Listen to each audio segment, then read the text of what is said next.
UGC के chairman Jagdish Kumar इस वक्त न्यूज 24 के साथ मौजूद हैं और बहुत से बड़े बदलाव आप आने वाले समय में देखेंगे हायर एजुकेशन में। सर, एक जो बड़ा बदलाव की बात हो रही है, बहुत सी यूनिवर्सिटीज ने सीयूईटी को अडॉप्ट किया है, लेकिन आने वाले समय में क्या इस तरह का भी कोई आइडिया है कि सीयूईटी, जी और नीट, इन तीनों को मिलाकर एक कॉमन एंट्रेंस टेस्ट बनाया जाए? देखिए, हमारा एनईपी ने एक सजेशन किया कि हमारा स्टूडेंट्स को ये स्ट्रेस कम करने के लिए एक ही एग्ज़ाम हुए तो अच्छा होगा। तो अभी तो हमारे पास 3 बहुत बड़ी एग्ज़ाम्स है, एक नीट है, एक जेईई है और पिछले साल हम सीयूईटी को इंट्रोड्यूस किया। तो आप ये तीनों एग्ज़ाम को देखें तो सीयूईटी तो बहुत ब्रॉड बेस्ड एग्ज़ाम है। इसमें हमारा पास 27 सब्जेक्ट्स हैं, कोर सब्जेक्ट्स हैं और लैंग्वेजेस भी है, 20 लैंग्वेजेस भी है। और जेईई में सिर्फ 3 सब्जेक्ट्स होता है, मैथ्स, फिज़िक्स और केमिस्ट्री। नीट में होता है फिज़िक्स, केमिस्ट्री और बायोलॉजी।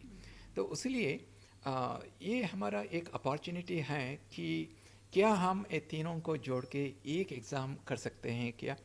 तो इसके बारे में हम एज एन आइडिया हम इसको मीडिया में हम बता दिया और स्टेक होल्डर से भी हम डिस्कस किया कि इसके बारे में हम सोचेंगे आगे सालों में इसको स्टेक होल्डर से डिस्कस करके एक एग्ज़ाम बनाए तो अच्छा होगा। लेकिन अभी तक कोई कॉन्क्रीट वर्क नहीं किया इसके बारे में, ये सिर्फ आइडिया है। और जब भी हम ये आइडिया को निर्णय करेंगे और इसको इम्प्लीमेंट करेंगे, बच्चों को ज़रूर हम 2-3 साल के पहले ही हम बता देंगे, सो दैट जो 10वां कक्ष में हैं इनको पता होगा आगे 2-3 साल में एक ही एग्ज़ाम हो सकता है। तो अभी तो ये आइडिया ही है।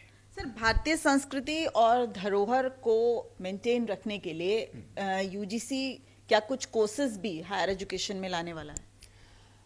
इंडियन नॉलेज सिस्टम्स जो है ये बहुत ब्रॉड बेस्ड नॉलेज सिस्टम है। इसमें science, technology, astronomy, social sciences, medicine, अलग अलग डिसिप्लिन में हज़ारों सालों से हमारा भारत देश में हमारा साइंटिस्ट ने, ऋषि ने, इन्होंने बहुत कंट्रीब्यूट किया।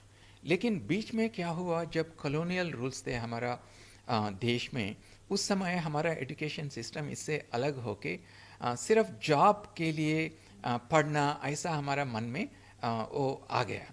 लेकिन अब ज़माना बदल गया। हमारा देश को हम सेल्फ रिलायंट देश बनना चाहते हैं, एक लीडिंग कंट्री हम बनना चाहते हैं। इसके लिए हमारा स्टूडेंट्स को इनोवेटिव और क्रिएटिव करना बहुत ज़रूरी है। लेकिन हमारा जो मॉडर्न एजुकेशन है, ये हमारा Indian ethos, Indian civilisation, Indian culture को एक बुनियादी बना के इसके ऊपर हम हमारा फ्यूचर एजुकेशन को बिल्ड करना चाहिए। इसलिए यूजीसी ने इंडियन नॉलेज सिस्टम के बारे में कुछ गाइडलाइंस लाया। सभी यूनिवर्सिटीज़ को हम सिलेबस करिकुलम भी तैयार करके यूनिवर्सिटीज़ को दिया। आगे 1-2 सालों में हम रेगुलर कोर्सेज में भी कुछ पोर्शन इंडियन नॉलेज सिस्टम्स के बारे में टीचर्स ने हमारा स्टूडेंट्स को बता देंगे। इससे क्या होगा, हमारा पास्ट कंट्रीब्यूशंस क्या थे और इसको हम फ्यूचर डेवलपमेंट्स को कैसा लिंक करना है, ये पूरा हमारा स्टूडेंट्स का मन में ये आ जाएगा। हाँ सर, लेकिन जब हम इंडियन हेरिटेज की बात करते हैं तो कहीं ना कहीं एक विवाद भी खड़ा होता है कि क्यों वेदों का ही ज्ञान होना चाहिए, क्यों कुरान का ज्ञान नहीं होना चाहिए, क्यों सिर्फ हिंदू अध्यात्म केंद्र ही खोला जाता है। इस तरह के विवाद पर आप क्या कहेंगे? देखिए, हमारा देश में ऐसा कोई रिलीजियन नहीं है। हमारा देश में सनातन धर्म है और सनातन धर्म का एक बुक नहीं है, ऐसा एक होली बुक सभी लोग पढ़ना है ऐसा नहीं है। और इसका कोई फाउंडर भी नहीं है। आप नहीं सोच सकते हैं एक फाउंडर है हमारा सनातन धर्म का। ये हज़ारों सालों से एवॉल्व हुआ और हमको सिर्फ वेदा नहीं, हमारे पास उपनिषद है, पुराणास है और बहुत होली टेक्स्ट, विभिन्न प्रकार हमारा टेक्स्ट भी है। तो इसको हम रिलीजन नहीं कर सकते हैं और सुप्रीम कोर्ट भी इसको कहा कि ये वे ऑफ लाइफ है। लेकिन ये भी इम्पॉर्टेंट है कि हम सभी धर्म के बारे में हम पढ़ना जरूरी है। वो क्या कहते हैं इसका अवेयरनेस भी हम हमारे पास होना चाहिए। इसलिए मैं ये कहना चाहता हूँ कि हमारा इंडियन नॉलेज सिस्टम्स जो है इसको स्ट्रेंथन करना है और सभी अलग धर्म जो है इसको भी रेस्पेक्ट करना, इसको भी पढ़ना और इसका अवेयरनेस भी बढ़ाना, ये भी बहुत ज़रूरी है।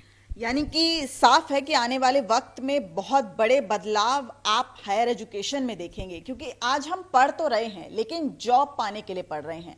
सर्वांगीण विकास कैसे हो, हॉलिस्टिक अप्रोच एक्सपेरिमेंट के साथ कैसे हो और भारत के लिए हम एक व्यक्तित्व कैसे बने, इसके लिए अग्रसर होना जरूरी है और राष्ट्रीय शिक्षा नीति 2020 इस और अग्रसर आपको कर सकती है। कैमरामैन दीपक दुबे के साथ दिव्या अग्रवाल, दिल्ली न्यूज़ 24। नमस्कार, मैं हूं मानक गुप्ता। अगर आपको हमारा ये वीडियो पसंद आया हो तो इसे लाइक और शेयर जरूर करें और हां, हमें सब्सक्राइब और फॉलो करना ना भूलें ताकि आप देश और दुनिया की कोई खबर मिस ना करें। तो जुड़े रहिए हमारे साथ और देखते रहिए न्यूज़ 24।